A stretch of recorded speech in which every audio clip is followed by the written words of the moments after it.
4:05. But right now on Sports Extra, it's time for the Netherlands Grand Prix. We were there a little earlier. It's now time for practice 2. Over to the F1 team. Formula One on 5 Live. Welcome to a muggy and warm, overcast Zandvoort here in the Netherlands ahead of the 13th race of the Formula One season in 2023. Refreshed, recharged after the summer break. We've come to the home of the two-time and reigning F1 champion, Max Verstappen. The grandstands are a sea of orange. Supermax is blasting from the grandstands. Even the marshals are dancing right outside of our commentary box, and we are right on the North Sea coastline as well, in the Dutch dunes. It really is a rather spectacular scene to behold. And ahead of us, free practice 2, our second practice session of the day. We've already had FP1, in which it was Max Verstappen who ended up fastest, and guiding you through all of the coverage is myself, Harry Benjamin. Alongside me is racing driver Alice Powell and the BBC's chief F1 writer Andrew Benson. And Alice, this really is a spectacular track. It's the second shortest track on the calendar, but can you just sort of describe to us a bit about the challenges of this Zandvoort circuit? Well, it's one of those proper old school circuits. There's no room for error whatsoever. It's bumpy.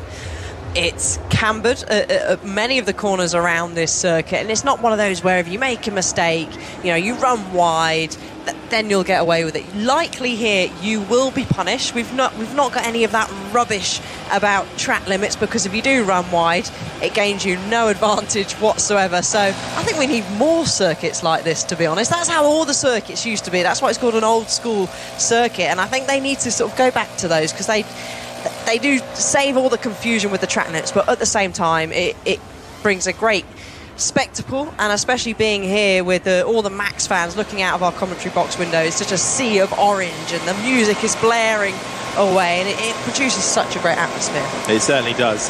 Named after, turn 3, named after the man who created this track or designed this track, John Hugenholtz. And turn 3 is one of the banked corners, 19 degrees of banking there. Also the final 2 corners, 13 and 14, extremely banked, around 18 degrees there, and nothing does it justice until you are stood on it in person. No camera angle, no nothing can just highlight how steep it can be. Andrew, we've had free practice 1. Max Verstappen ended up fastest ahead of Fernando Alonso and Lewis Hamilton. What caught your eye from FP1?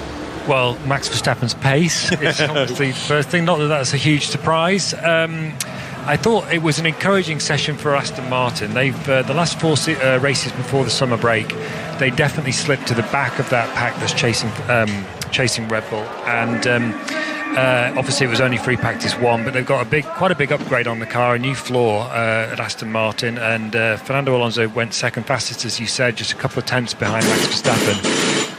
He's not been anywhere near that sort of position, even in practice sessions, for a good while now. So I think for them that's pretty encouraging. I was just looking, actually, Sergio Perez, the other Red Bull driver, was 4th. And I hadn't clocked this until just now, but it turns out that we were discussing in P1, Perez's future. Is he really safe under contract and everything? It turns out Helmut Marko, the Red Bull motorsport advisor, has given an interview to a German newspaper, in which he said nothing is 100% certain. So of course he has. Watch out, Checo, I think is the message there. I think nothing. Unless you're Max Verstappen, what is certain there at Red Bull? Maybe the pace of their car this year, and Max likely to win the championships. Maybe the only certain thing coming out of Red Bull. It certainly is, and that is reflected in the sheer amount of results, particularly for Max Verstappen, who is going for his 9th consecutive race win to equal the record of Sebastian Vettel's 9 consecutive wins during the 2013 season. And shock, it is Max Verstappen leading the Drivers' Championship by 125 points. Sergio Perez in second after a last couple of races before the summer break, where he was starting to refine a little bit of form after having a little bit of a disaster, really, from Miami onwards, and a bit of a downward spiral for him, particularly in qualifying. But he's now 40 points clear of Fernando Alonso, who is only 1 point clear of Lewis Hamilton in fourth. Charles Leclerc rounds out the top 5, and it's really tight between Leclerc, Russell, Sainz. Then comes Lando Norris in that revitalised McLaren with the new upgrades they've been receiving over the past few races, really seeing an upturn in form. Stroll and Esteban Ocon round out the top 10 in the drivers, and in the constructors is Red Bull, who lead the way. 503 points to their name. That's 256 points of a gap between them and Mercedes, and it really is the battle for best of the rest. After Red Bull, then comes Aston Martin, Ferrari, McLaren now the top 5, Alpine, Williams, Haas, Alfa Romeo and Alfa Tauri bringing up the rear in the 10 teams that take part in the Formula One World Championship. But FP2 is now officially underway, and those who wish to sync up, it's 59 minutes and 32, 31 and 30 seconds remaining. Zhou Guanyu in the Alfa Romeo along with Valtteri Bottas were keen to get out first of all. And Alice, we've got Carlos Sainz back into the Ferrari for FP2. He missed FP1 due to the rookie rule, where we had Robert Schwartzman, the Russian-Israeli driver, coming in for his first FP1 session as a Ferrari reserve, young driver. How much does that put Sainz on the back foot, though, missing a whole practice session?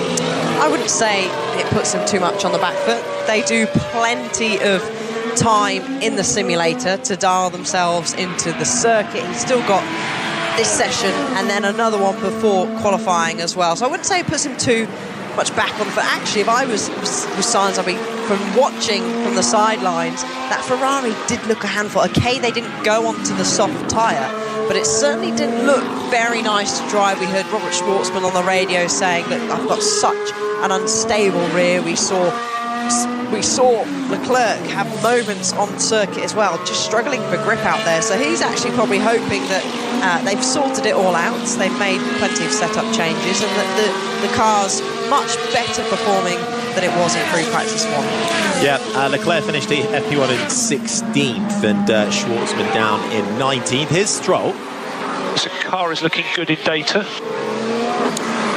So that's Lance Stroll, who is out on the track after a bit of a disappointing, I think it's fair to say, free practice 1. Didn't get out for ages, then managed to trundle round before reported issues with the power unit for Lance Stroll's Aston Martin confined him to the garage for the rest of the session. But good to see them back out. And Andrew, with Fernando's pace in FP1, there is clearly some good data to be found and some good pace in that Aston Martin. I know it's early days in FP1, but Stroll will be hoping to try and get back up to speed as soon as he can.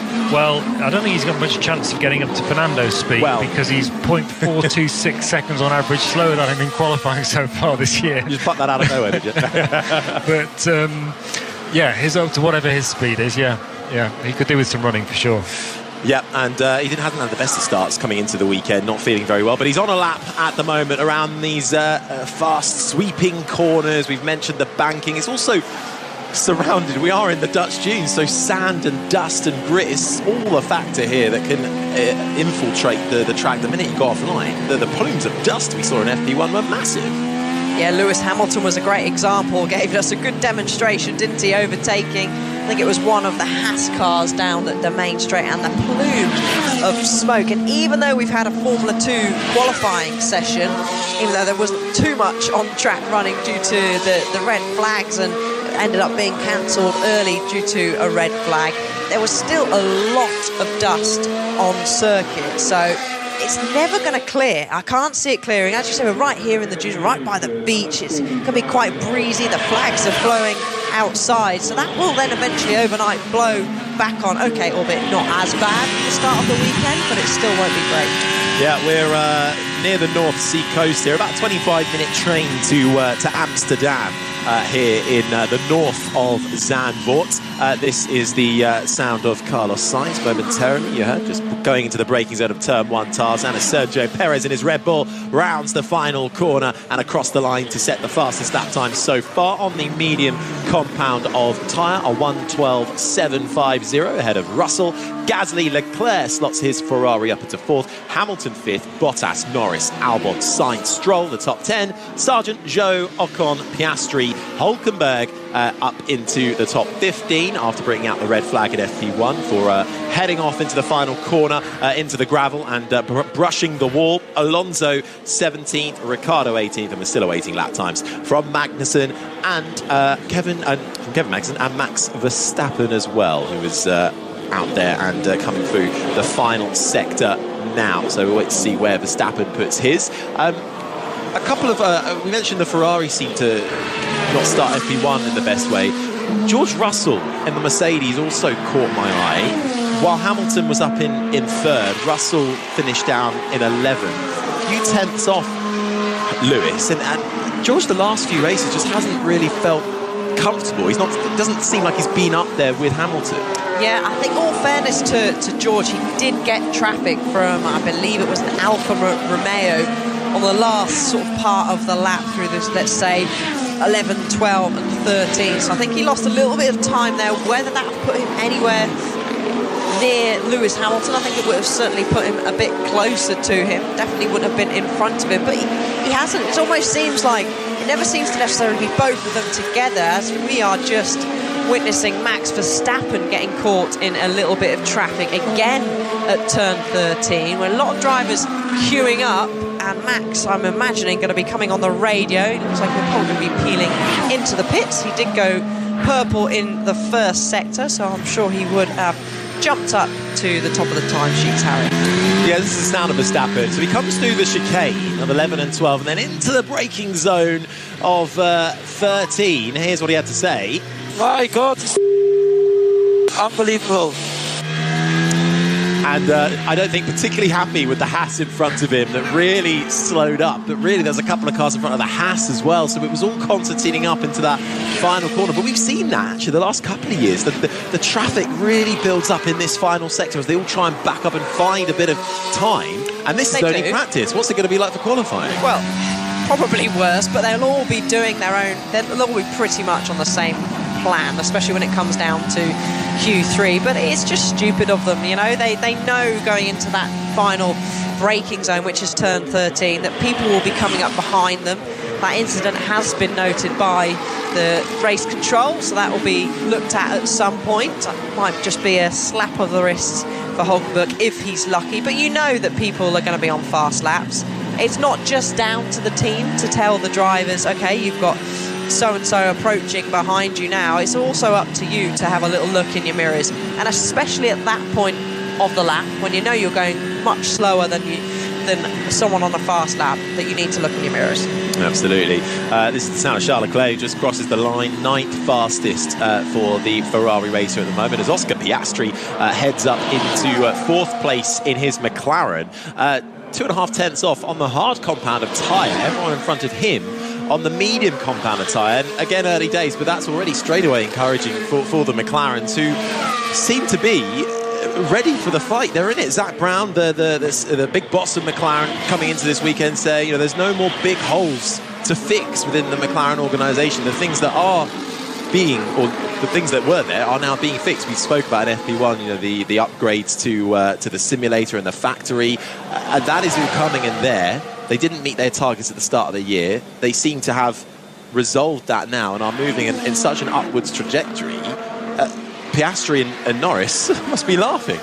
They must be, and actually so's Daniel Ricciardo at the moment. He's just popped in on the hard tyre up into 5th place, just under half a second shy of Sergio Perez, who's on the medium tyre, as well as Max Verstappen is feathering through the traffic. He's come back out, and I expect him to jump much further up the timesheets. But that's a good effort from Ricciardo on the hard tyre. Really good effort for the AlphaTauri driver up in 5th. Yuki Tsunoda, his teammate, down in 19th at the moment, and coming through the middle sector. But Verstappen now looking to get his first proper time on the board, really, and DRS open as he comes round at the final corner. The steep banking, managing the rear wing as well, being open. The flap at the back, providing the drag reduction system, finds almost 2 tenths over his teammate Sergio Perez to set the fastest lap time so far for Verstappen. A 1:12. 1:04.49 in front of Perez, Hamilton, Russell, Piastri, the top 5, Ricciardo, Stroll, Gasly, Albon, Norris, the top 10, Tsunoda, Alonso, Bottas, Ocon, Leclerc,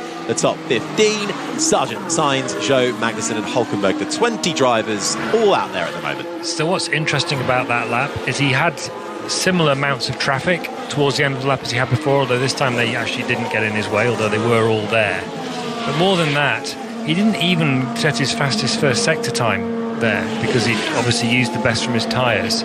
He was yellow on the timing screens in that, so it wasn't even his own fastest. So, and he's still nearly 2/10 quicker than Sergio Perez. Oh, and we've got a big crash. Incident for the McLaren, and that has brought out a red flag. And Yes, there's two drivers involved. There's Oscar Piastri's McLaren and the Alpha Tauri. I need a bit of a closer look. I think it's Daniel Ricciardo off the helmet, but both are facing the barriers. That must be either might be turn 1. I think that's Hugenholz's. Oh, is it turn 3? It's Yeah. definitely one of the banked corners, and they're both facing the barrier, and damage to the front wing and the front end of the Alpha Tauri, as well as to the front end of the McLaren as well. So I wonder if it's here for Piastri. Is the car possible to come back? No, sorry.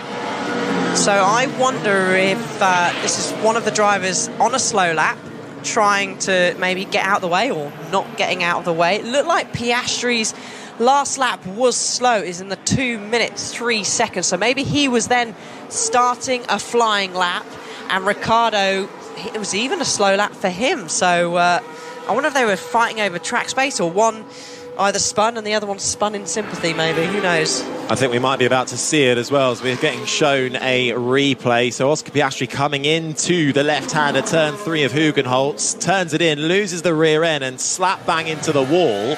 The rear goes first. This is the sound of it as we ride on board with the Aussie driver. Turns in, loses the rear, hits the wall first. That pins him back around to the front end, then makes contact. At the moment, Ricciardo hasn't appeared. And then almost in sympathy, Ricciardo's Alpha Tauri comes into vision and ploughs straight into the wall. This is on board with the Australian driver. Turns in and just doesn't get the turn in and straight into the wall. Sorry, I didn't see the McLaren. So, 2 Aussies in the wall, Alice. yeah. I mean, we could make a rhyme, but let's not. Maybe there was something down on the track, but it didn't look like it. I just think Ricciardo come round turn 2, didn't expect to see a McLaren in the wall. I didn't really see from the onboards there if there was any yellow flags out at the time. I expect there was, but he just didn't have the time to react. And because Oscar had spun or ended up slightly further around the corner, it was a bit of a surprise for Daniel Ricciardo. So he put on the anchors, but at that point, especially again at a banked corner like that, as soon as you hit the brakes hard, you're going to get some oversteer, and that's what he got. A little bit of oversteer and then straight into the barriers. Well, it's not often you see big FP2 incidents that then put both cars out of the session straight away in the same corner. So Piastri is out of his car, as is Ricciardo, and it seems like both of their sessions are done and dusted as the McLaren pit wall look on with a slight look of concern, just as Piastri popped in a top 5 lap time. 4.5 tenths shy of Max Verstappen, but Piastri on the hard compound of time. We were mentioning Ricciardo as well with a good lap time on the hards in 7th. Talk about commentator's curse. Both of them out as Franz Tost, the team principal of AlphaTauri, also looks on from the pit wall in his final season as the team principal of the AlphaTauri team. And actually, this is the last thing AlphaTauri need, isn't it? Because languishing at the back of the constructors, they desperately need improvements. The solitary points they have scored so far in the form of 3 of them have all come from Yuki Tsunoda's 3 10th place finishes. And I was about to bring up a whole conversation about, is this the real start of Daniel Ricciardo's season now? It still could be. There's still time. This is only free practice too. And as we said, an impressive lap time there on the hard tyre to pop it up and be now Max has gone slightly faster. He's a good 6.5 tenths off Max, who is on the medium tyre, but still plenty of time as the photographers swarm around the McLaren to get as many photos as they can. And Oscar Piastri makes the long walk back to to the garage. It will be a bit of a long walk, won't it? Both teams have brought upgrades this weekend as well. McLaren bringing things to the rear wing and the beam wing. AlphaTauri as well, a new rear wing end plate as part of their upgrades package. Well, still red flag conditions here for free practice 2 as Oscar Piastri in the McLaren and Daniel Ricciardo in the AlphaTauri both come a cropper in 2 separate incidents, but in the same turn, and it's turn 3. It's Hugenholtz, which I think Rosanna Tennant has made her way to. Yes, I'm not actually there. I'm sort of looking over the track towards it, and I can see the McLaren has now been moved to the inside of the track. It's away behind the barriers, and they're just trying to get a little strap around the roll hoop of Daniel Ricciardo's AlphaTauri, and the crane is hovering perilously over the car, and it's on such a camber there that the car is on a tilt. Lots of marshals helping to get the car removed as quickly as possible. So many hands to the deck at this point, so hopefully we can get the session underway again. But at the moment, those big screens around the track are all flashing red. Yeah, and a red flag in a practice session. The clock still counts down. Not so much the case in qualifying, where the clock is completely stopped, but the clock continues to count down, so it's 44 minutes still remaining, and 34, 33, 32 seconds left of this free practice 2 session, as the red flag is still out, and all the teams are currently sitting in the pits, as they also have a little bit of work to do on the barrier as well, just to get that back in place and check there's no further damage to that, as the AlphaTauri is now being craned away to also join the stricken McLaren on the inside of the circuit behind the barrier. So not a great start for FP2 for the AlphaTauri or the McLaren. Well, we're there. Let's talk about AlphaTauri, shall we? Who's the pressure on then? Is it, incident aside, with Perez, and after the comments that Andrew Benson has said that Dr. Helmut Marko has made this weekend with Perez, nothing is 100% for certain. Daniel Ricciardo, how much of a threat is Perez going to feel from that? Equally, Yuki Tsunoda surely has a huge amount of pressure on him now, because there was pressure anyway at the start of the year for Yuki, not having Pierre Gasly as a teammate anymore, having Nick de Vries, who I think we all thought maybe would be a bit of a better barometer for Yuki Tsunoda than he was. Tsunoda outpaced de Vries, happy days. Now though, Daniel Ricciardo, he's got to do it with him. Well, yeah, Yuki Tsunoda outpaced a rookie, someone that's been racing in Formula E, has been away from the Formula 1 scene as such. He's still been in the back of the garage, but that's pretty much about it. So I expected Yuki to outpace Nick de Vries. Now Daniel's come in. There's a little bit more pressure, I'd say, because Daniel, he's been around a long time. He didn't have a great season at McLaren, but still, we all know he's a great driver. I would say he's not really got any pressure on his shoulders as Ricciardo, because he's been out for a while. So I would say all the pressure's really on Yuki, because he knows he's got to deliver. We know how brutal Red Bull can be. It certainly can. We can head back to the scene of the incident. Rosanna's got more. Yes, thank you, Harry. I'm now following Oscar Piastri, who's made his way away from the track, down the paddock, the sort of split paddock we have here, so the engineering paddock. Helmet still on, obviously Hans device still clipped on, and he's just walking on his own down the paddock. And I'm sure Oscar's so relaxed, so calm. That's how we've seen him so far this season as a rookie in F1. I'm sure he'll take a very pragmatic approach to it, and I think he'll just be glad it's happened now. Obviously not in Sunday's Grand Prix, and also not in tomorrow's FP3 session. Do you remember Carlos Sainz having a crash in that area of the track back in 2021 in FP3? Because of course that then gets you slightly up against it to prepare the car for qualifying. So it's not a bad time to have a crash, but obviously he'll want to make sure the car is back in 100% full spec by tomorrow's FP3 session, so he can get some more practice under his belt on this very tricky track. Absolutely, that's the voice of Rosanna Tennant there, alongside myself, Harry Benjamin. Alice Powell's also here, and the BBC Chief F1 writer, Andrew Benson. We're currently under red flag conditions in free practice 2 here in Zandvoort, ahead of the Dutch Grand Prix on Sunday, the 13th race of the F1 season. There's about 40 or so minutes left of this FP2 session. The red flag being brought out because of an incident for Daniel Ricciardo in the AlphaTauri and Oscar Piastri in the McLaren, both finding the wall at the turn 3. Hugenholtz, the 19-degree banked toughest corner and one of the most demanding corners really on this track, and they've both been craned away now, so hopefully it won't be too much longer before we get back to green flag running. But we've just seen a photographer there on the inside of the track with prime positioning to get the good photos of both McLaren and the AlphaTauri. So he wasn't messing around, was he? He got there quick. He wasn't, and I tell you what, if I was a photographer there, I'd be taking as many pictures as possible and then go to the team and say, hey, look, I've got these great shots of the McLaren here. How much would you like to buy them for? But work continues in the garages, and Carlos Sainz and the rest of the drivers look on and wait patiently, probably taking in the DJ music that is almost shaking this commentary box. Yeah, we know Andrew Benson's a big fan of it.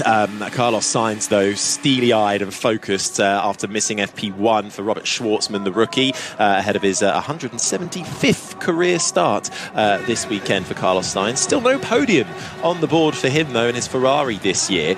He is still the highest driver in the standings without a podium, but because the others around him are now kind of caught up, he's been overtaken in the standings by Leclerc and Russell. So Sainz is now down to 7th. There's been a lot of talk, I think, over the summer break as well, the driver markets, and maybe not so much for next year, although there are a couple of seats under pressure. Coming into this weekend, the Haas lineup was confirmed. Nico Hülkenberg and Kevin Magnussen both staying for next year. There's lots of talk going around the Ferrari paddock at the moment and what Leclerc and Sainz are doing. They are both contracted for next year, but trying to figure out what lies beyond there. But I think one of the big talking points, I think, has been Alex Albon, and he seems to be a bit of a clincher for the driver market in a couple of years' time, which I know seems a bit sort of forward-looking. As we're seeing, there's still a bit of work to be done, I think, to the barrier, although I think it might just be more scuffs than anything too integral. Alex Albon has done a sterling job, I think it's fair to say, in his Williams time so far, particularly this year, having done a bit of a Pierre Gasly and rebuilt his career after being dropped by Red Bull. But how long can Williams keep an Alex Albon for before he starts to suddenly think, well, actually, no, I need to be back in a higher midfield or back challenging for a podium challenging team? There is talk of Albon to Ferrari in a few years if Sainz doesn't stick around and perhaps wants to go to Audi when they come in with Sauber. Andrew, what are you hearing on the grapevine? So you're right about the driver market for next year. It's a bit dull. The top teams are pretty much set. Lewis Hamilton still hasn't signed his contract. It's a bit weird that that's dragging on so long, but they insist it's going to get done eventually, so we can only take that at face value. And he doesn't want to leave and they don't want to lose him because there's no one else to replace him with, so I think it will get done. The big question, as you say, Harry, is for 24 into 25. Both Ferrari drivers' contracts run out at the end of next year, which is quite an unusual situation for a team to be in, especially a top team like Ferrari. I'm as certain as I can be that Charles Leclerc will stay. Carlos Sainz is a bit more shaky there. I think he wants to stay from what I'm hearing on the grapevine, but the Ferrari are less sure. It can be a bit tense there because he's in an awkward situation at Ferrari, Sainz. He's not as quick as Leclerc, and they've been 3 years together now, and he's just not as quick as Leclerc. It's as simple as that. I don't think many people are, frankly, but he still wants to be a world champion. He's still got the sort of ambition to be a lead driver, so he doesn't find that a comfortable place to be. He doesn't want to accept that he's not as quick as Leclerc, and that inherently brings tension. And we hear it on the radio every now and again. At Silverstone, there was an incident in qualifying where they'd agreed before qualifying that the drivers would go out in the order Leclerc-Sainz, but then Sainz complained about it. Well, why are you complaining about it when you've already agreed it? And then he went and jumped ahead of him at the last corner to start his qualifying lap. Now, that's the sort of thing that teams don't like. Second action messes up the lead driver in inverted commas. Well, not in inverted commas in reality. And the first action is just unnecessary public drama that they don't want. So if he wants to stay at Ferrari, he's going to have to stop that sort of stuff. But I think he feels that he kind of has to do that to sort of try and, create his place in the team. You'll be able to hear in the background, of course, from the engine noises. That's not fake. That's the drivers going out again. The red flag's over. And here's Ricciardo's radio. Are you okay? I also, my hand. Okay. That's interesting. It sounds like he's hurt his hand. He's looking at the wheel now. He didn't take his hand off the wheel. That's Alice is shaking her hand in sympathy alongside me here. That's sort of rule number one when you're a driver having an accident: get your hands off the wheel, because it's going to hurt if you don't. So I have to see whether that has any long-term effects. But so that Sainz Ferrari situation is looking a bit shaky. I think Andreas Seidel, the CEO at Sauber stroke Audi, as it's going to become in 26, he's really keen to have Sainz from what I hear. Well, keep it in the family. Because he's got experience of him from their time together at McLaren. Lando Norris was also a possibility for the Audi team, I think, and people were speculating about that a lot while McLaren was struggling earlier in the year. That noise has gone away again now. And if Sainz did end up leaving Ferrari, then Albon's an obvious replacement as someone who's very solid, probably not as quick as Leclerc, but as a sort of a Sainz-like replacement, as I think he's proven probably he could be, having rebuilt his career at Williams.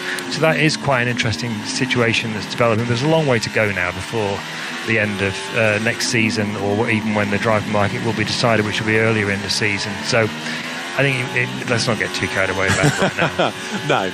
Well, the red flag's over now, as you can hear. We're back on track. 34 minutes to go. This is the sound of Sainz making his way around and through the chicane. But we are back underway. Let's check in with Rosanna in the pits. Thanks, Harry. Yes, it's nice and sunny down here in the pit lane. I have to say, it started to get a little sunnier during FP1 earlier on today, and then it got a little cloudier. And now, pleased to say that the sun is shining on the seaside here in Zandvoort. The grandstands are absolutely packed. There's probably 98% filled as I look out over the pit lane. Everybody decked out in orange, whether that's a cap or a top. So many people here cheering on Max Verstappen, and when he went fastest before the red flag a few moments ago, of course now Sergio Perez is at top of the timings, everybody was on their feet cheering, and this is just FP2. Let's all imagine the scene come Sunday afternoon if indeed Max Verstappen can make it another victory here on home soil. So plenty of energy. Even when that red flag was flown, people are still having a great time in the grandstands, clapping along to the music. I'm sure Andrew Benson was doing just that in the commentary box as well, Harry. You have no idea, Rosanna. You have absolutely no idea. If I can paint a picture. But look, I'll try and paint a picture, because we've got some fast lap times coming in, and Alex Albon must have heard us talking about it, because he initially went second fastest, just 1,000 between himself and Sergio Perez, but then came Logan Sargent, who went to the top of the timings, but he's just been pipped by just under a tenth. Well, it's changing all the time, because Stroll was fastest in the Aston Martin, but now Gasly is on top, a 1:11.7. Ocon slides up into 6th. It feels like qualifying all of a sudden. They're on the soft compound tyre, though, all these fast lap times, as Lewis Hamilton stakes his claim, Alice, and finds a 10th.5 to go fastest. Yeah, he does, but Lando Norris, purple in the first sector, which means fastest overall out of anybody. He has not a bad middle sector, and he now goes 3/10 clear of Lewis Hamilton at the top of the times. And Lando Norris then making his way through turn one, just the sole McLaren left in this session after Piastri and Daniel Ricciardo in the AlphaTauri both finding the wall at turn 3 and out of this session. So with just over half an hour left then of FP2, Norris currently has the fastest lap time, a 1:11.330, 3/10 clear of Hamilton. Gasly, Stroll, Bottas at the top 5, Sargent, Perez, Tsunoda, Albon and Ocon the top 10, as we start to see drivers stick on the fast red-walled soft compounder tyre, and we're just seeing a little bit of a replay from Lewis Hamilton kicking up a bit of dust. Max Verstappen has been knocked down the timing screens slightly on home soil. He's now on an outlap though, and he has moved on to the soft compounder tyre, so we're about to see what the two-time champion, the reigning champion, and the man who looks set to take a third world championship in Formula One this year has got, as he opens his DRS flap, the rear wing slot, and quickly slams shut under braking through turn 1. Alice, do you want to talk us around a lap with Max Verstappen? Yes, we're heading now through turn 2 as he goes up onto the very banked corner, and you can see just gets a real kick of oversteer there, Harry. Just managed to save it on the exits. Very, very bumpy. It's even bumpy through 4, 5 and 6 as he goes now into 7. Another banked corner as it comes up over into turn 8, then 9, where you just have to be quite patient with the throttles. The exit creeps up on you very quickly, and then you have to be patient once again through 10 as he comes through the traffic. They all move out the way for him, and then you slam onto the brakes in front of what is an absolutely packed grandstand in front of 11 and 12. And then the final part of the lap now coming down into 13, where he caught some traffic earlier on, making sure he gets a great exit. Then through the banked 14, DRS wide open to bring it home as he crosses the line, and he jumps up in only 2nd place. Still a lovely lap though from Max Verstappen, neat and tidy, but just under 2.5 tenths slower than Lando Norris. Was that not neat and tidy, Ben? Well, he had a massive wobble out. Apart from the wobble, yeah, okay, I forgot about the wobble. It's not the first one he's had actually on the exit of that long banked corner today. That would have cost him a fair amount of time. So the problem with turn 3, if you just run too high too early, it is really bumpy up there, and he just basically ran a bit too wide, too early, got on those bumps, and then he was sort of a passenger. He bounced over onto the exit curb and just about saved it. Okay, it wasn't full opposite lock, but it was enough. It was still a scary moment for Max Verstappen in the Red Bull. Whether that's 2.238 seconds or not, Alice, I don't know. Maybe not, but I think what's interesting about Norris's time, he was saying yesterday, he was accepting that Max is basically unbeatable in races unless something goes wrong for him. But he was saying maybe we'll sneak ahead of him in qualifying in a couple of places. And I think he didn't say it about, he wasn't relating it in that answer about this weekend. But in a separate answer, he did say that this was a track where they did expect to go well. McLaren, it's more like Hungary in terms of the balance of corners and straights. So maybe that's an indication that McLaren will be right up there this weekend in qualifying. Well, you know what? Yesterday, Rosanna and I bumped into Hugh Bird, Sergio Perez's race engineer.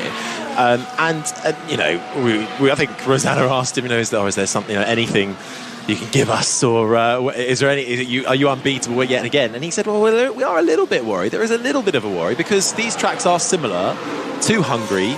This track is similar to Hungary, to Monaco, and look at Hungary. He was beaten to pole there by Lewis Hamilton. Okay, Monaco wasn't, but it was much tighter. He very nearly lost pole to Alonso in Monaco. He only didn't because he did an absolutely spellbinding last sector. And perhaps the Verstappen talent came through there. Would you like a front flap adjustment? No, the car is just medium speed. Some weird things. I think weird with maybe the brakes. I don't know. It's really weird. Okay, so Max Verstappen then to talking to his engineer GP Lambiase. So just to finish my point, it's not, this is a track which maybe exposes a little bit more of Red Bull's slight weakness in qualifying trip, but I don't think anybody's expecting a non-Max Verstappen win. But he's clearly not quite happy with his car just yet. No, clearly not. He didn't really know what he wanted there, did he? He said, well, no, I don't think so. Maybe we go slightly rearwards. Maybe it's the brakes. I mean, it doesn't look the most enjoyable to drive out there at the moment. I mean, everyone would still want to be in his seat driving that Red Bull. There's a sound you can hear now is George Russell. Interesting to see where he might pop up. His teammate is sitting 4th position at the moment, and he comes into the final sector now. Not a great middle sector, so I'm not expecting him really to be challenging the top 4. He doesn't look comfortable, Alice, does he, George Russell, this weekend? And in fact, what's been really interesting this year overall is that last year Lewis Hamilton and George Russell were almost neck and neck in qualifying. There was nothing to choose between them on average pace. Russell was right up there all the time. This year's not been like that. He's a couple of tenths slower than Hamilton on average, and I think particularly since Mercedes put the upgrade on their car around Monaco time, that's had a detrimental effect on the Mercedes from Russell's point of view in terms of how he can handle it. He's not been finding it as easy to get the right setup for him, and there's a bit of a gap's developed between him and Hamilton. Well, Russell currently tied on points in the championship standings with Charles Leclerc for 5th. And it wasn't so long ago, Hungary, wasn't it? Had his first Mercedes Q1 elimination in qualifying. So we'll be hoping not to repeat that tomorrow when we go qualifying for the race on Sunday. 26 minutes and 8 seconds remaining. Meanwhile, the Ferrari drama, or lack of pace, whatever you want to call it, is continuing. Charles Leclerc's been out on the soft tyres for a lap. He's not done it. He's 20th and last at the moment. His first sector wasn't bad, but then he must have made a mistake or something, because he looks like he's backed off. Carlos Sainz is about to start his best lap, on the soft tyres, or at least he hopes it's his best lap, his qualifying simulation lap, I should say, really. So they do look like they're struggling a little bit this weekend. And actually, again, in relation to Hungary, Leclerc and Sainz were both saying yesterday, one of the things that's confusing them about the car is they thought Hungary would be a good track and Belgium a bad track for them, and actually it was the other way around. And here we are again back at a sort of Hungary type circuit, and they do appear to be struggling again. With the banked corners, Adam. Yeah, and Sainz half a second down in the first sector there. Yeah, sorry. The sound of Sainz coming through 7 and into 8. With those banked corners, there is the possibility, obviously, to take the high line or the low line. It seems, based on the 2 races we've had here previously in the modern era of Formula 1, a lot of them in qualifying trim, at least, as Sainz loses even more time in the middle sector and turns in for the chicane and loses the front end, decides to bail out and cuts across the gravel to live to fight another day and rejoins. But that lap has gone absolutely nowhere. So Sainz, they're not happy with the end of that lap with his Ferrari. So I think what I'm asking is, what makes you take a higher line or a lower line? I think it depends on the nature of the corner. So turn 3, and that's what it sounds like for Ferrari going through the gravel. But going back to your question, is turn 3, it's very, very banked. If anyone does get the opportunity to come here and go on the track, if you're lucky enough to, it is very steep, the banking there, and it's the nature of the corner on the exit is still quite high. So then you're naturally sort of going uphill. So the natural line for that is to sort of go wide. So then when it does flatten out, you're already at the top of the banking. We do see during races people are able to send it down the inside and still make that tight line work. But on qualifying spec, that is the natural line.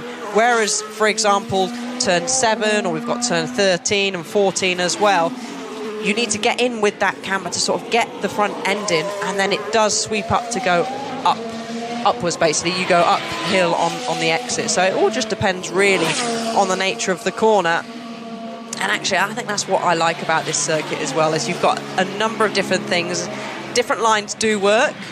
Once someone did do the high line, they all sort of stuck with it. And I think, as I said, it is the faster way through. It was Fernando Alonso who invented that high line in 2021 when Formula 1 first came back here. He was the quickest guy of all through the entire weekend through Hugenholtz, and he was the first one to realise that you had to be right up there, sort of half the car off the track, basically, to get the optimum pace through that corner. And of course, since then they've all copied him. If in doubt, what's Fernando doing?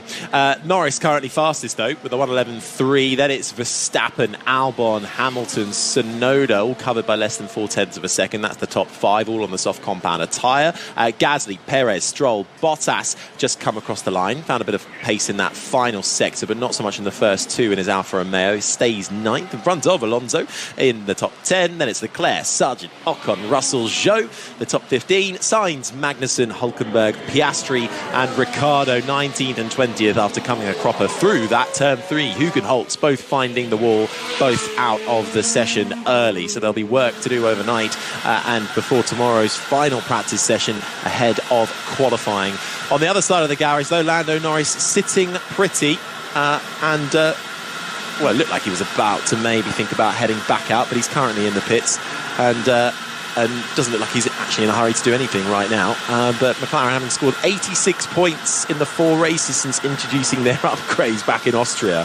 Some good upgrades there. They really, and the difference, night and day, wasn't it? And then as soon as they applied it to Piastri's car, he was suddenly there as well, which was fantastic to see. So 2 top drivers, once given the opportunity, able to be right up there. And I think I had hairs stand up on my arms when Lando Norris took the lead of the British Grand Prix going into turn 1. We all knew, I think, well, it wasn't going to sustain that. I think every British fan did, didn't they? But just the opportunity to even be there at the start.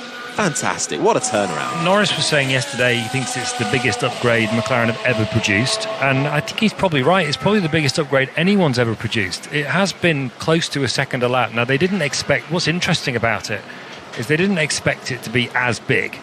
They expected it to bring them closer to that midfield, the second pack, if you like. They didn't expect it to be leading it, which they have been in terms of qualifying pace, basically, since it was introduced. It's an absolute remarkable achievement, and it speaks volumes for the quality of the work that Andrea Stella, the new team principal, has done. He made some big moves in terms of restructuring and moving people into position, sacking the technical director James Key effectively because he felt that there wasn't enough creativity being used in decision making in McLaren. And goodness me, what a response that the team has produced to that. And I think if there was a Manager of the Month or Manager of the Season award in Formula One, I think Andrea Stella would have it. Bring that in. We can make that happen. What was their most recent big name signing? Rob Marshall over from Red Bull coming in as their new technical director of engineering and design, really making big strides in that department and strengthening for the future. We'll speak of McLaren. One McLaren at the top, but Rosanna, I believe you've got eyes on the other, and Piastri, and not a good day at the office so far. Yeah, not a good one for Oscar Piastri at all. He's currently standing at their engineering station within McLaren's garage, standing next to his race engineer Tom Stallard. Oscar's got his headphones on, his race overalls rolled down, and he's just having to watch on as the session continues to develop. His car hasn't made it back. That won't be back for some time, I fear, given its position out on track at turn 3 on the inside there. And this is so disappointing. McLaren have brought a few little tweaks here just to improve their aero efficiency this weekend. So not able to get up to speed with that. We saw them running a lot of furniture, a lot of aero rakes on Lando Norris's car earlier on in FP1. So a lot of work going on today that Oscar's going to miss out on, especially coming off the back of the Belgian Grand Prix before the summer break, where he said, the whole Saturday at Spa was his best day in F1 so far. So I know he was wanting to build on that. This will be a disappointing way to get this second part of the season underway. But Oscar, as I mentioned earlier when I was following him back into the paddock, he's so calm, he's so cool. I don't think this will rattle him. He's got plenty more opportunities this weekend. He's got his FP3 session to get himself back in the zone. And then, of course, that all-important qualifying session where, with this car that they've got, as you've been speaking about, who knows? They could be right up there for a top 5 start come Sunday afternoon.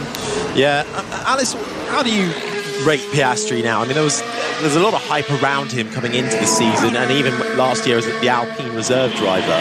His rates, his rise through the junior championships leading to Formula One series, win it. Okay, move on to the next one. Formula 3, win it in the first year. Move on. Formula 2, win it. And then he got to Formula 1. Yes, he had 1 year on the side, and then boom, he's in the car.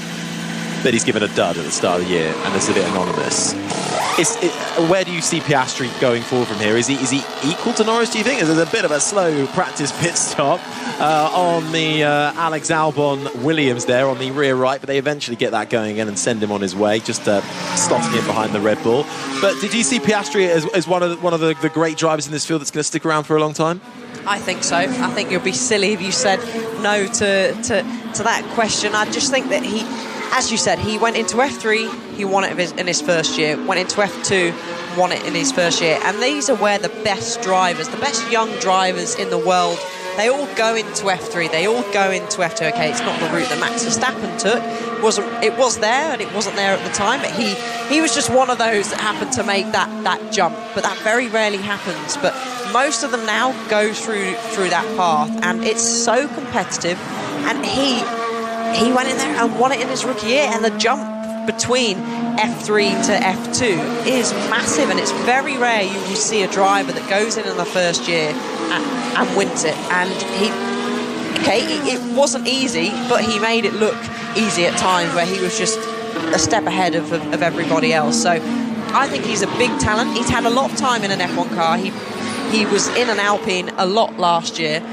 but still, that's different to than when you come to a race weekend when you've got the pressure.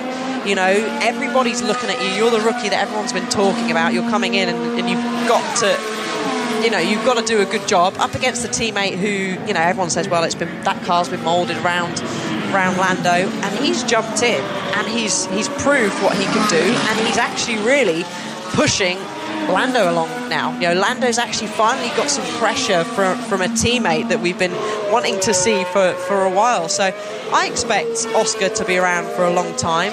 He's a very nice guy, very down to earth, and as Rosanna said, he's so chilled. I think he's a very big talent, and I expect him to be collecting more podiums and even getting race wins throughout his career.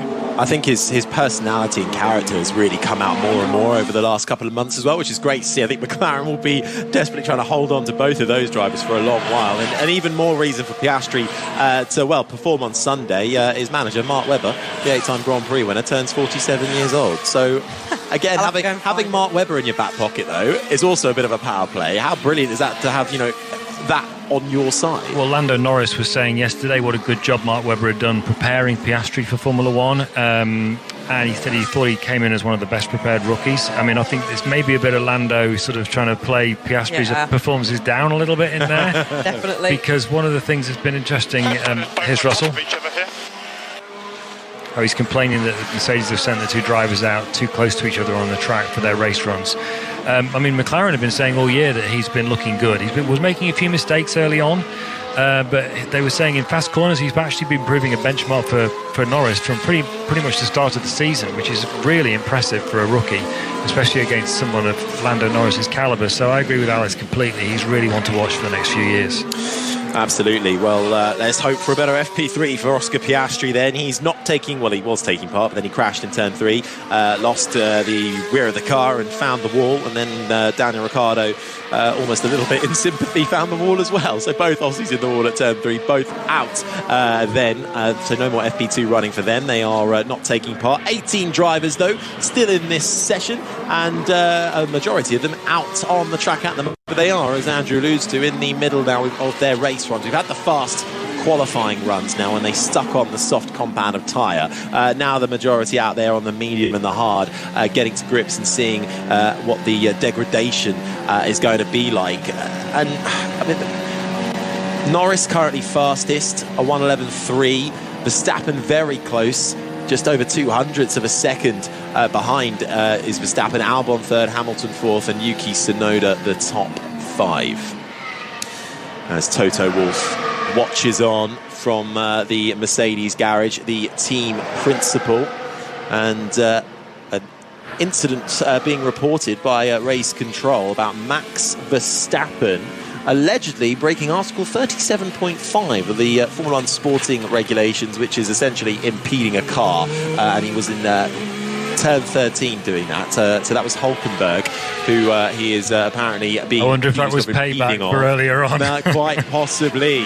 As we just heard one of the, I think it was, I quite missed the car that went through the gravel there, but somebody had a little skirmish. Lance Stroll. It was Lance Stroll. I did want to say an Aston Martin. Lance Stroll finding the gravel, and through he went, but he carried on and continues round. Lando Norris now coming through the right-hander of turn 8 through Masters into turn 9, then turn 10, and that feeds you out into the second DRS stretch, though he's on a race run, so the rear wing flap does not open for Lando Norris. Braking into the right-hander of 11 through the chicane, where Stroll just found the gravel, and then through Kumho, which is turn 13, round the final corner of Arie Luyendyk. There you go. Well done. You're getting your names. Got it in there. I'm not even going to try and pronounce any of those. Luyendyk. Tarzan is the only one I'm going to try and pronounce, which is tough. So close. Although we are, you know what, my useless stat, I don't know. So the Dutch are some of the tallest people in the world, right? And to be quite tallest, apparently. The tallest. Yep. Well, to be quite frank, I'm pretty sure the BBC Radio 5 Live Formula 1 team is probably the tallest overall in the paddock, because we've got myself. That's because that's just you. No, that's just you. Let's give Rosanna Tennant her credit. Oh yeah, no, Rosanna. Yeah, she's very tall as well. And what a segue, Rosanna. You're outside Williams. We'll be able to see her, won't we? Oh, hello. Sorry, sorry, did I rush to you? No, not at all. I was enjoying watching the Williams team do a proper pit stop. They had Logan Sargent coming into the pits, then he had his soft tyres on, they whipped those off and popped on a set of hard tyres, and it all gets a little bit noisy down in the pit lane, as you would imagine. So I was entranced by that. So Williams doing a practice pit stop as we head closer to the end of this session, but my, I was wondering, wasn't I, at the end of FP1 about the Williams pace, and then here we go again, and it looks like Alex Albon is right up there. Absolutely, and Logan Sargent's on an outlap at the moment. Rosanna, quickly before you go, how tall are you?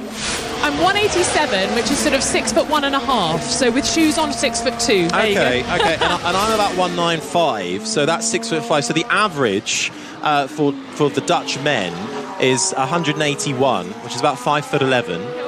And taller than the average man. Exactly, and the average woman is about 161 centimetres, 5'6". So that's the data crunching on the tallest, the height in terms of being Dutch. So great to be amongst other. Harry, I don't know about you, but when I landed in Schiphol Airport yesterday, it was rather nice to sort of put my shoulders back and stand up tall and feel kind of amongst friends, really, because they are wonderfully tall, the Dutch. So it's a nice feeling, isn't it? I know, normally, Rosanna, we just live such hard lives, don't we, being so tall, you know. Well, good luck to us in Japan. No, exactly. It's not a hard life at all. You can always tell which interviews I do with the Formula One drivers because they're always looking up. The eye line's always focused upwards. Absolutely. Well, look, that's a good couple of minutes of Dutch tall chat, so we should probably move on now. 10 minutes remain of free practice 2. And should we have a little look down the bottom of the timing screens as they stand at the moment? As we say, everyone's sort of on the long run pace at the moment. But in terms of those soft tyre laps that they put in, again, the Ferraris, we've spoken about them, seem to be struggling. The two Haas's again at the back, 17th and 18th at the moment, but they know their problems. I think it's just it's probably going to be a bit of a suck it and see for the rest of the year for a team like Haas. Yeah, it is. They've got two experienced drivers there. Okay, Hulkenberg went off earlier, so lost a little bit of track time. It was near the end of the session, but they've got two experienced drivers that are staying there for next year. But again, they're a team that I kind of expected them to be a little bit higher up there. I mean, they're 3/10 adrift is Magnussen to Sainz, who's in 16th place, and then Zhou Guanyu is in 15th, and again, he's still about 3/10 off him as well. So they'll be really disappointed looking at those timings, especially seeing that, especially for Hulkenberg, his qualifying pace has been outstanding this year. He absolutely has. I think Hulkenberg, after that off in FP1, I think probably, definitely trying to get the max out of that car, but also they were running upgrades. They are running upgrades. They've probably been told to be a little bit careful. Not too many spares in the Haas garage for those, but we'll see how their long run pace is a little later. They have opted for consistency and experience. You mentioned earlier, we all love to see young talent, young blood coming into Formula One. And if we take a look at, Rosanna was talking about Alex Albon at the Williams. We look at the other side of the garage, Logan Sargent, the American rookie.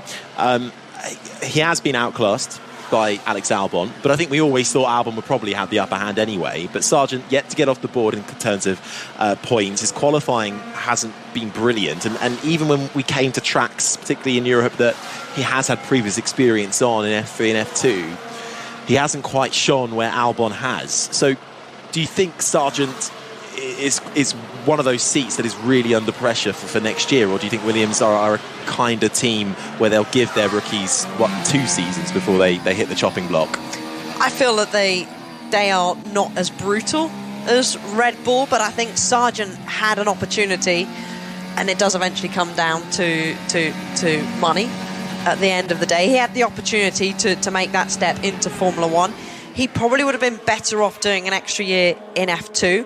I find that lots of people try and rush, as we are witnessing here, an onboard of Valtteri Bottas getting ever so sideways on the hard tyre. But I feel that some drivers, because Max Verstappen jumped in so early and he sort of skipped a lot of the juniors categories and he came in so young, a lot of drivers think, well, I need to do that. I need to rush. I need to be in F1 by a certain age. And I don't necessarily think that is the case. I think there's still plenty that drivers can learn in Formula 2. It's a hard category. There's no power steering, so they're very physical cars. There's power steering in Formula 1, and a lot of drivers who have driven both say it's easier on the arms. It's just the neck and and your legs from the G-forces and the stability in your core.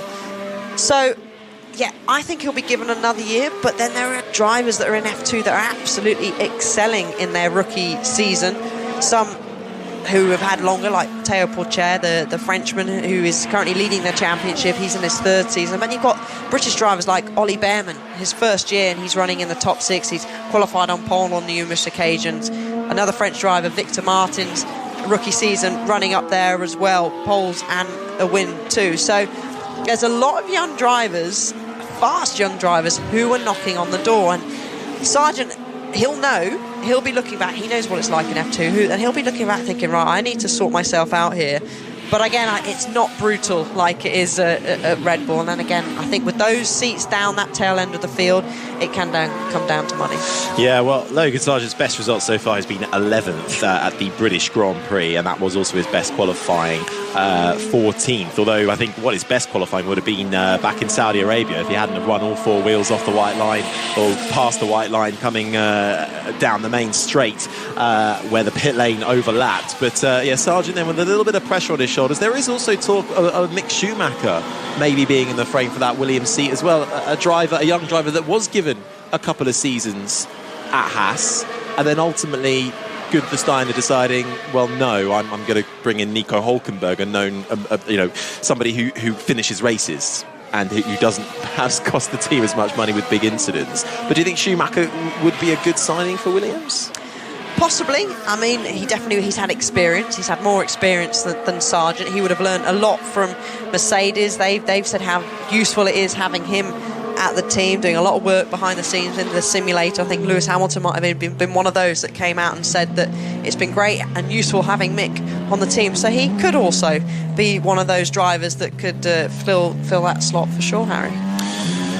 Well, we wait and see. The driver market is, I think as Andrew said earlier, for next year, a little bit dull, but there's still a couple of seats that aren't quite as nailed on, and we all know contracts in Formula One aren't always the steeliest of operations. They can be broken. 4.5 minutes, just less than that, remaining of this free practice 2 session. Everybody really right in the thick or coming towards the end of their race runs to try and understand. When you're on a race run, Alice, what are you looking for?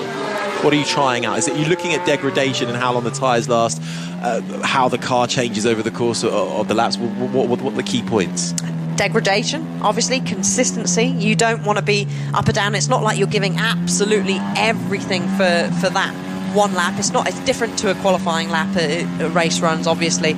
Trying to make sure if there's a certain way that the tyre is behaving, how you can manage that degradation around different circuits, because all circuits are different, and particularly this is not necessarily one of the toughest circuits for degradation, but also being consistent as well. You know, to win a race you need that consistency. You don't want to be setting, for example, a 1:11.1 and then all of a sudden you're a second slower and then you gain some pace again, because ultimately that's just not great. But the engineers will be going through the data tonight, including Andrew, I'm sure, to make sure that they have got as much information as possible and learn as much about the tyre as they can. So many sensors and so much data available to these teams to work out, okay, yeah, this is how we're looking on the hard tyre, this is how we're looking on the medium tyre, this will be the one that's better for us. Because we saw, didn't we, last year that Mercedes opted to use that hard tyre in the race, and it actually worked for them. Maybe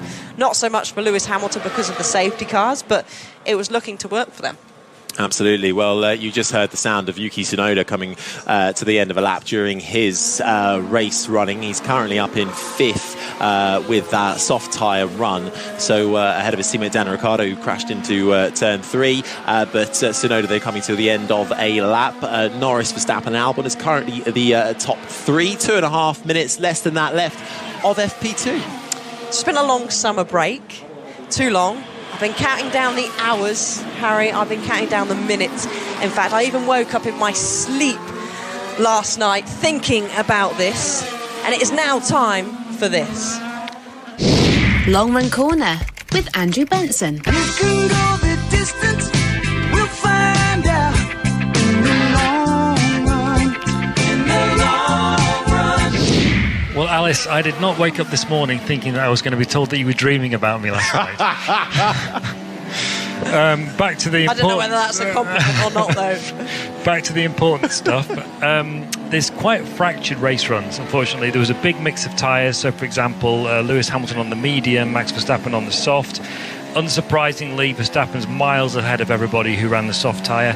I think most worryingly for the battle at the front of the field, Lando Norris is fastest on one-lap pace, but he's 7/10 slower than Verstappen on a race run, and actually no quicker than Charles Leclerc's Ferrari, which is also obviously 7/10 slower than Verstappen. So I don't think anyone's going to see much of Max tomorrow, on Sunday rather, but I don't think anyone's going to be surprised by that either.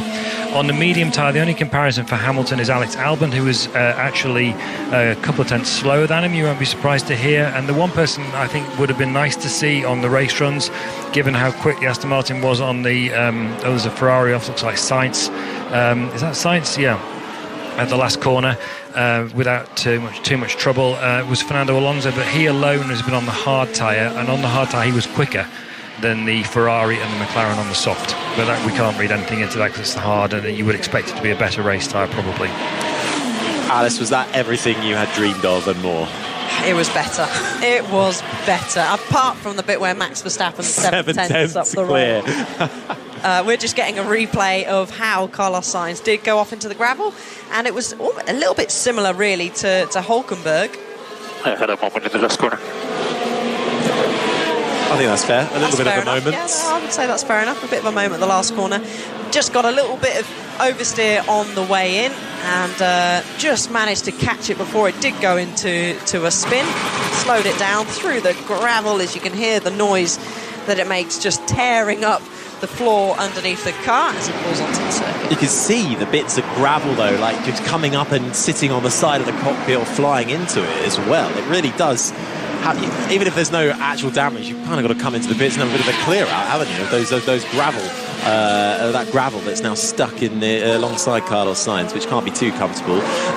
The time has counted down, so that is the end of FP2, but there is a traffic jam as the McLaren, the Aston Martin, I think we had an Alfa Romeo in there as well, all making their way around the final corners, and that is fantastic as the blue sky peeks out from behind the clouds here in Zandvoort, and they stream across the line to take the checkered flag. A little bit of overtaking going on into turn one, Tarzan, the first of the banked corners around this 4.25 kilometre, 2.6 mile track, and it's happy days for Lando Norris, Alice. I think he'll be pleased with that, at least in terms of his soft tyre running, and best of the rest, it seems, in race pace running. Yeah, no, Sonny as a Max even gave it another go, didn't he, to try and, not at the end there, but he did in the middle of the session to try and beat Lando. But I would say he's pretty pleased with that, and even though Oscar ended up crashing, I would say that he will take a lot of positivity from seeing Lando at the top of the time. So McLaren have got a good car there to work with.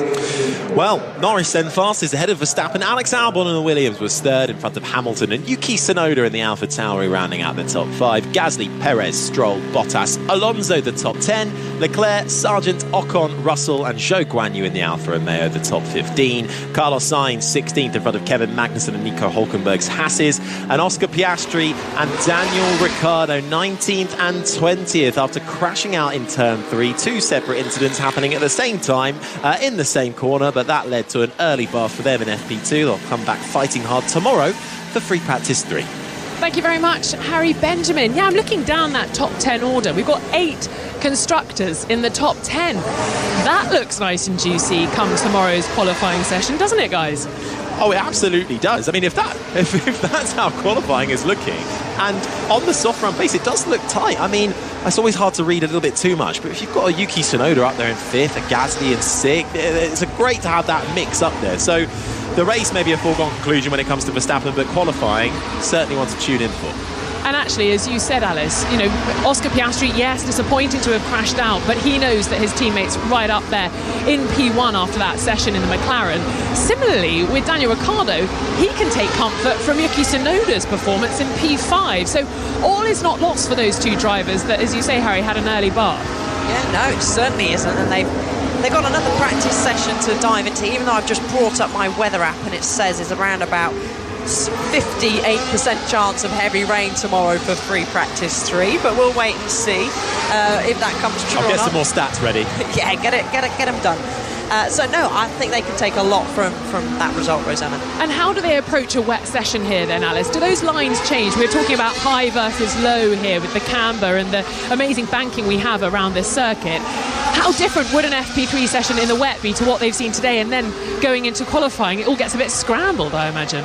Yeah, it's difficult to change your lines because of the camber. You know, there's so many cambered corners here. The only thing is you'll turn in maybe slightly later, so you're trying to stay off the rubber on exit, so you're having a bit of a narrower line on the exit to application of throttle, but I wouldn't see too many line changes. And again, if you go on YouTube, there's not many videos of wet driving. The only wet video I could find on YouTube of a wet lap round here was Max Verstappen in an F3 car back in 2014. So he's been round here. Okay, not the new circuit, but he certainly will have some know of the conditions round here. And just a quick word on Alex Albon in P3. We spoke about their pace in FP1. Harry, is it here to stay come tomorrow? Yeah, why not? Go on then. I genuinely have absolutely no idea, but you don't put a time up there if you have absolutely no pace. And if Alex has displayed anything over the last few races, that he can get the maximum and more out of a Williams. And so if there is something to be had, Alex Albon will have it. Well, there you go. Plenty to look out for come tomorrow's final practice session. FP3 ahead of qualifying to set the grid for Sunday's Dutch Grand Prix. From Harry Benjamin, Alice Powell, Andrew Benson and myself, Rosanna Tennant, it's goodbye. And it's time to join Kevin Howells in Bristol. Over to you. Many thanks. Welcome back to the Metro Bank One Day.